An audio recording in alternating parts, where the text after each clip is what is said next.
It's the real news. I'm Aaron Mate. The Defense and Security Equipment International, DSEI, is one of the world's largest arms fairs. Its guest list includes the world's top 10 weapons companies and governments from all over the world. It begins in London on Monday amid a storm of protests. At least 15 activists were arrested on Tuesday as part of a week of action. Protesters under so they can deliver it to the arms fair. They're moving the vehicle with activists on it. Joe Lowe is the research coordinator at the Campaign Against the Arms Trade, CAT, and took part in this week's protest. Welcome, Joe. Thanks for having me. Thanks for joining us. So in that brief little clip we saw right there, activists were blockading a truck with another vehicle on it. Can you describe what's going on there? Well, we've had protests every day this week in the lead up to the arms fair, which starts next week. And so we're trying to blockade both entrances to the arms fair's exhibition centre in order to stop the arms fair going ahead. So there's been a permanent Occupy camp at one end of the arms fair, and people have been protesting on both entrances and exits to the arms fair.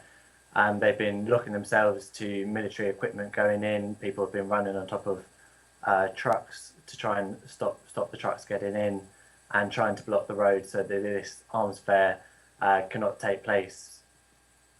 And one of the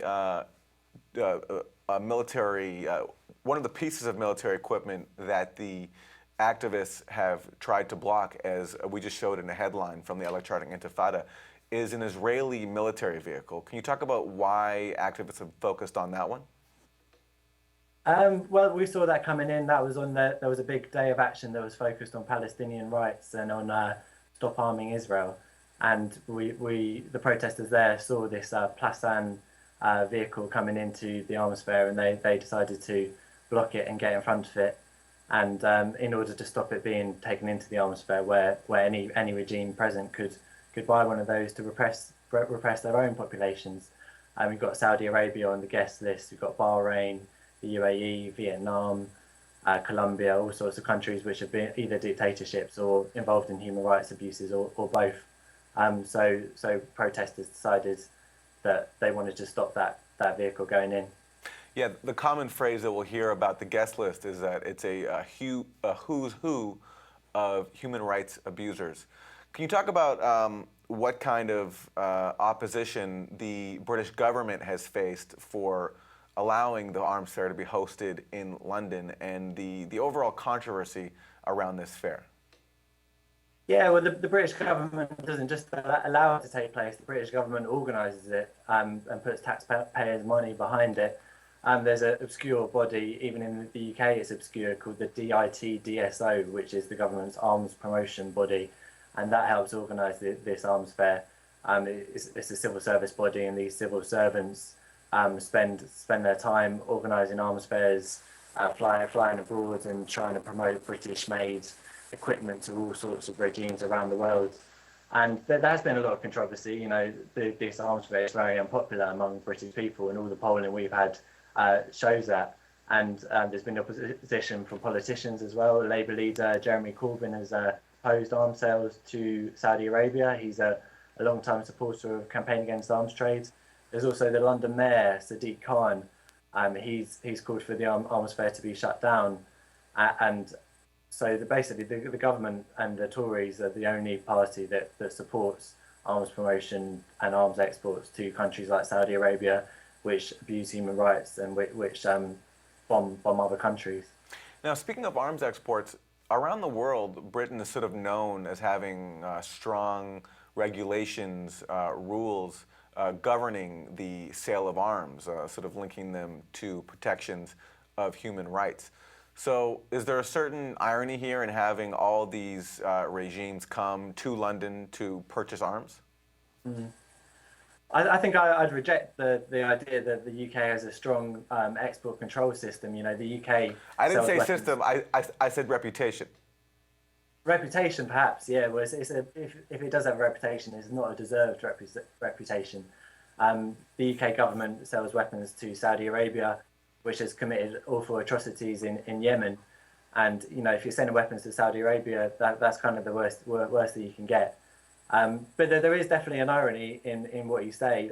There's an irony in the UK's image abroad and the image it tries to promote of a country which promotes human rights, when in fact it welcomes human rights abusers with open arms as long as they've got the cash to buy weapons.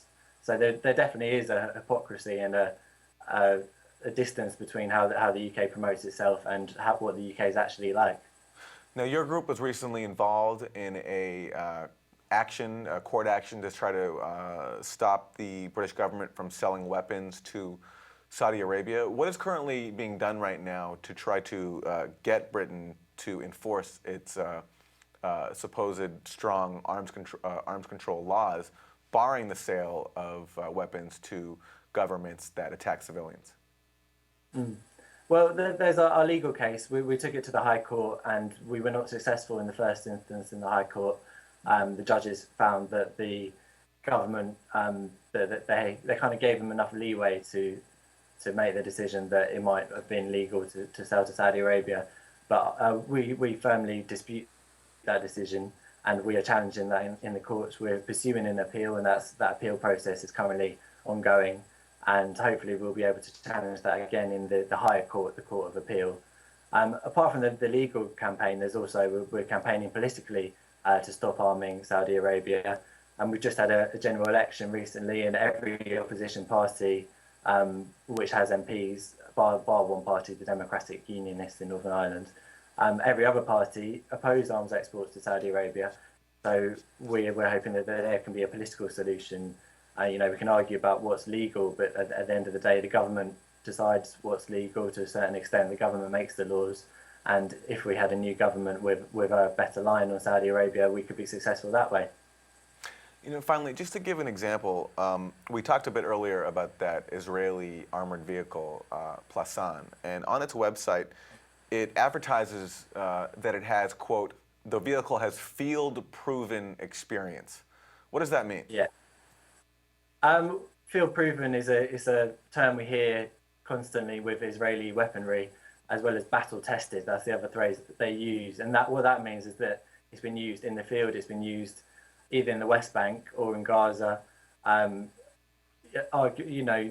attack civilians in the West Bank, to uphold the Israeli occupation, to put down resistance to that occupation. If it's a drone, it means it's been used to hover over Gaza and maybe to shoot missiles down on the people below.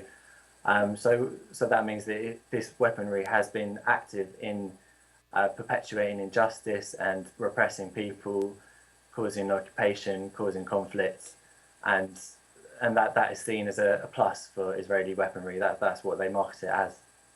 Field proven. Well, Joe, finally, speaking of in the field, you guys have been out there protesting all week. The arms fair officially begins on Monday. What's going to happen this week? Well, we've got another big day of action on Saturday. It's the weekend, so we can get more people down. And we're going to have another day of action on Sunday. No, it doesn't stop. And then the arms fair begins on Monday, Tuesday, Wednesday, Thursday, Friday. And there'll be further protests, and there'll be further. We're going to have comedy nights. We're going to have an exhibition of art against the arms fair, and all sorts of fun things like that. And we'll also be obviously campaigning on social media. We'll be talking to MPs, trying to get these issues raised in Parliament, and we'll be campaigning strongly against this arms fair and trying to shut it down for good. Joe Lowe, the research coordinator at the Campaign Against the Arms Trade, who took part in this week's protest against the arms fair. Joe, thank you. Thank you.